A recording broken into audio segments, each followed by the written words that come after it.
కోట్లాది మంది భక్తుల శరణఘోష ఆధ్యాత్మిక పరిమళాల మధ్య భక్తజన కోటి పుణ్య స్నానాల ఘట్టం ముగింపు ఘట్టానికి చేరుకుంది. వేల సంవత్సరాలుగా కొనసాగుతున్న ఆనవాయితీకి కొనసాగింపుగా జరిగిన ప్రపంచ ఆధ్యాత్మిక సమ్మేళనమైన మహాకుంభమేళా ఇవాల్టితో ముగియనుంది.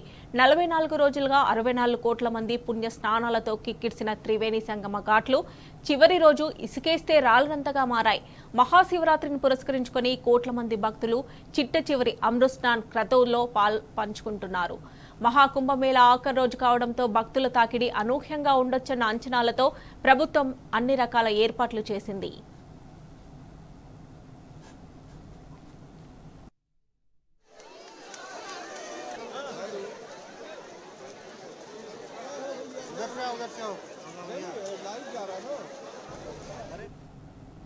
ఈ కుంభమేళాలో చివరి అమృత్ స్నానం కావడంతో భక్తులు పెద్ద సంఖ్యలో ప్రయాగ్రాజ్ కు చేరుకుంటున్నారు.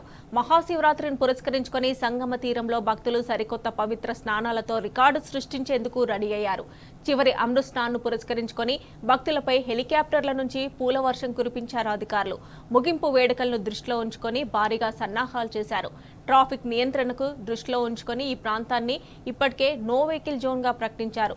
మహాకుంభమేళాలో పుణ్యస్నానాలు ఆచరించే వారి సంఖ్య మొత్తంగా 68 కోట్లకు చేరుకుంటుందని అధికారులు భావిస్తున్నారు. మహాశివరాత్రి వేళ ప్రయాగ్రాజ్ కు తరలివచ్చిన భక్త కోటికి అభినందనలు తెలిపారు సీఎం యోగి. మహాకుంభమేళాలో ఎలాంటి అవాంఛనీయ ఘటనలు జరగకుండా తగిన ఏర్పాట్లు చేసినట్లు తెలిపారు. ఏర్పాట్లను గోరఖ్నాథ్ కంట్రోల్ రూమ్ నుంచి పరిశీలిస్తున్న ఆయన సంగమ ఘాట్ల వద్ద భద్రతా విధుల్లో 55,000 మందికి పైగా పోలీసులు ఉన్నారని పేర్కొన్నారు. అధికారులు భక్తులకు ప్రత్యేక సూచనలు జారీ చేశారు. భద్రతా నియమాలు పాటించి తమతో సహకరించాలని కోరారు. మరోవైపు కుంభమేళా ముగిశాక భక్తులు క్షేమంగా తిరుగుపయనం అయ్యేందుకు రైల్వే శాఖ ప్రత్యేక రైళ్లను నడుపుతోంది. ప్రయాగ్రాజ్ నుంచి దేశవ్యాప్తంగా వివిధ ప్రాంతాలకు బుధవారం 350 రైళ్లను ఏర్పాటు చేసినట్లు పేర్కొంది.